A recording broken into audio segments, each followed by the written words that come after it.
नमस्कार दोस्तों, स्वागत है आपका कृष्णवाणी चैनल में। आज हम इस वीडियो में महाभारत के मृत या जीवित बचे योद्धाओं के बारे में बात करेंगे और कुछ ऐसे अनसुने रहस्य की बात करेंगे जिन्हें आपने बहुत कम सुना होगा और देखा होगा। दोस्तों, आपसे हाथ जोड़कर रिक्वेस्ट है, जो नए लोग वीडियो में जुड़े हैं उनसे हाथ जोड़कर रिक्वेस्ट है कि हमारे चैनल को सब्सक्राइब करें ताकि ऐसी वीडियो की नोटिफिकेशन सबसे पहले आप तक पहुँचे। लाखों लोगों के मारे जाने के बाद लगभग 24,165 कौरव सैनिक लापता हो गए थे, जबकि महाभारत के युद्ध के पश्चात कौरवों की तरफ से 3 और पांडवों की तरफ से 15 यानी कुल 18 योद्धा ही जीवित बचे थे। माना जाता है कि महाभारत युद्ध में एकमात्र जीवित बचा कौरव युयुत्सु था।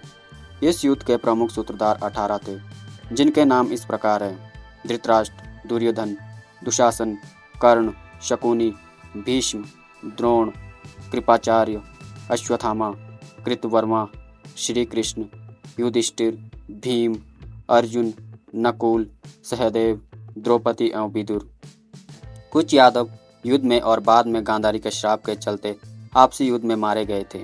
पांडव पक्ष के विराट और विराट के पुत्र उत्तर, शंख और श्वेत, सात्यकी के 10 पुत्र, अर्जुन पुत्र इरावान, द्रुपद द्रौपदी के 5 पुत्र, धृष्टद्युम्न, शिखंडी कौरव पक्ष के कलिंगराज, भानुमान, केतुमान, अन्य कलिंग वीर, प्राच्य, सौवीर, शूद्रक और मालव वीर। कौरवों की ओर से धृतराष्ट्र के दुर्योधन सहित सभी पुत्र भीम, त्रिगर्त, नरेश, जयद्रथ, भगदत्त, द्रोण, दुशासन, कर्ण, शल्य आदि सभी युद्ध में मारे गए थे। बच गए योद्धाओं महाभारत के युद्ध के पश्चात कौरवों की तरफ से 3 और पांडवों की तरफ से 15 यानी कुल 18 योद्धा ही जीवित बचे थे, जिनके नाम हैं कौरव के कृतवर्मा, कृपाचार्य और युयुत्सु और अश्वत्थामा, जबकि पांडवों की ओर से युधिष्ठिर, अर्जुन, भीम, नकुल, सहदेव, कृष्ण, सात्यकी आदि। एक रहस्यमय जन्म।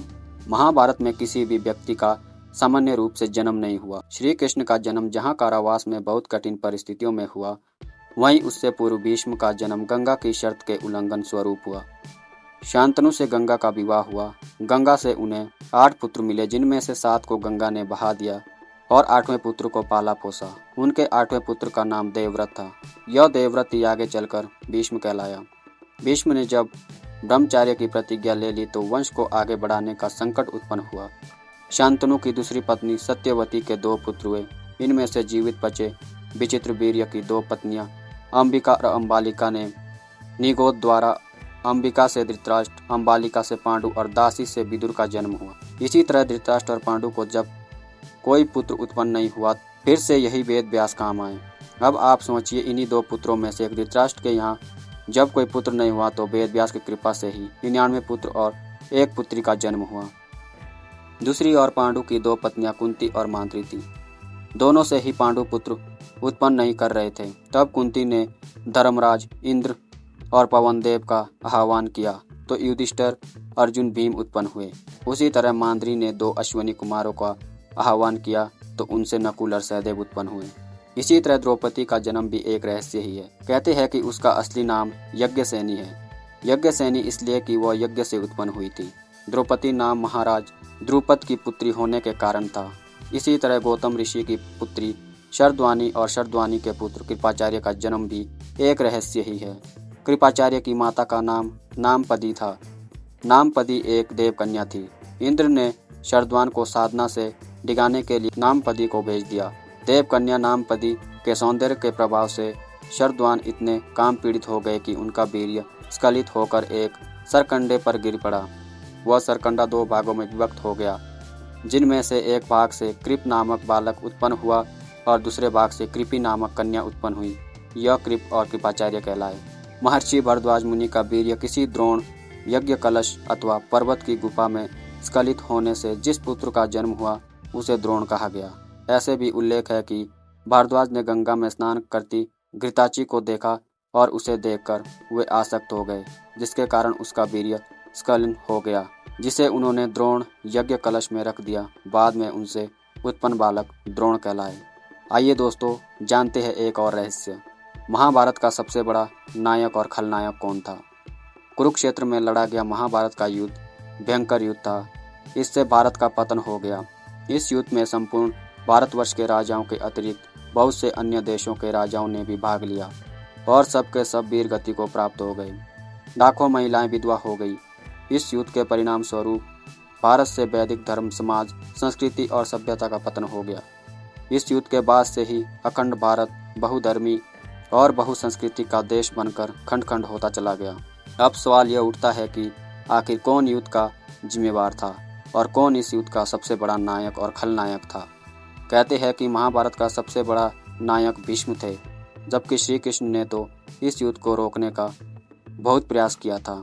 जब युद्ध शुरू हो गया तब वे सबसे बड़े नायक बनकर उभरे। विश्लेषकों के अनुसार इस युद्ध का सबसे बड़ा खलनायक मामा शकुनी को माना जाता है। हालांकि बहुत से ऐसे मौके भी थे जबकि भीष्म ने खलनायक भी भूमिका निभाई। ऐसे में नायक श्री कृष्ण ही सर्वसम्पत्ति से घोषित होते हैं। महाभारत का युद्ध कुरुक्षेत्र में ही क्यों लड़ा गया, यह भी एक अनसुना रहस्य है दोस्तों।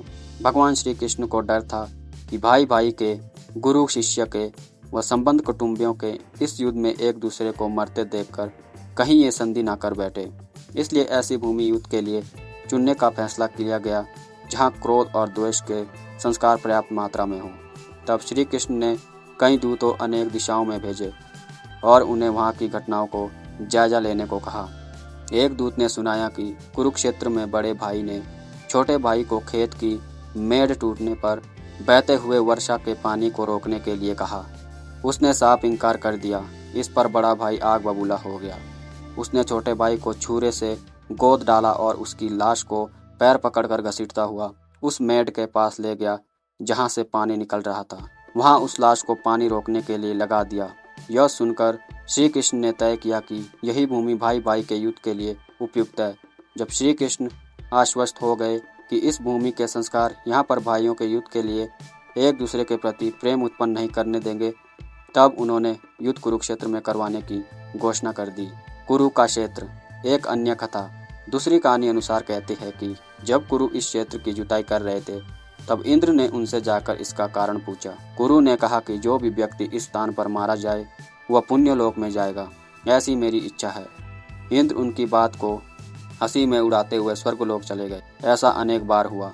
इंद्र ने अन्य देवताओं को भी ये बात बताई। देवताओं ने इंद्र से कहा कि यदि संभव हो तो कुरु को अपना पक्ष में कर लो। तब इंद्र ने कुरु के पास जाकर कहा कि कोई भी पशु पक्षी या मनुष्य निराहार रहकर या युद्ध करके इस स्थान पर मारा जाएगा तो वह स्वर्ग का भागी होगा। ये बात भीष्म, कृष्ण आदि सभी जानते थे। इसलिए महाभारत का युद्ध कुरुक्षेत्र में लड़ा गया। महाभारत युद्ध के नियम और सेना की स्थिति क्या थी। महाभारत युद्ध से पूर्व पांडवों ने अपनी सेना का पड़ाव कुरुक्षेत्र के पश्चिम क्षेत्र में सरस्वती नदी के दक्षिण तट पर बसे समंत्र पंचक तीर्थ के पास हिरण्यवती नदी, सरस्वती नदी की सहायक नदी के तट पर डाला था। कौरव ने कुरुक्षेत्र के पूर्वी भाग में वहां से कुछ योजना की दूरी पर एक समतल मैदान में अपना पड़ाव डाला। दोनों ओर के शिविरों में सैनिक के भोजन और घायलों के इलाज की उत्तम व्यवस्था थी।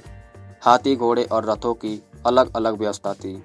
हजारों शिविरों में से प्रत्येक शिविर में प्रचुर मात्रा में खाद्य सामग्री, अस्त्र शस्त्र, यंत्र और कई वैद्य और शिल्पी वेतन देकर रखे गए। दोनों सेनाओं के बीच में युद्ध के लिए 5 योजनाएं, एक योजन बराबर 8 किलोमीटर की परिधि। पितामह भीष्म की सलाह पर दोनों दलों ने एकत्र होकर युद्ध के कुछ नियम बनाए। उनके बताए हुए नियम हम आपको बताते हैं दोस्तों। प्रतिदिन युद्ध सूर्योदय से लेकर सूर्यास्त तक ही रहेगा। सूर्यास्त के बाद युद्ध नहीं होगा। सबसे पहला नियम यह था। दूसरे नियम की बात करते हैं। युद्ध समाप्ति के पश्चात छल कपट छोड़कर सभी लोग प्रेम का व्यवहार करेंगे। तीसरे नियम की बात करते हैं। रथी रथी से, हाथी वाला हाथी से और पैदल पैदल से ही युद्ध करेगा। चौथा नियम था दोस्तों, एक वीर के साथ एक वीर ही युद्ध करेगा। पांचवें नियम की बात करते हैं। भय से भागते हुए या शरण में आए हुए लोगों पर अस्त्र शस्त्र का प्रहार नहीं किया जाए। छठे नियम की बात करते हैं। जो वीर निहत्था हो जाएगा उस पर कोई अस्त्र नहीं उठाया जाएगा।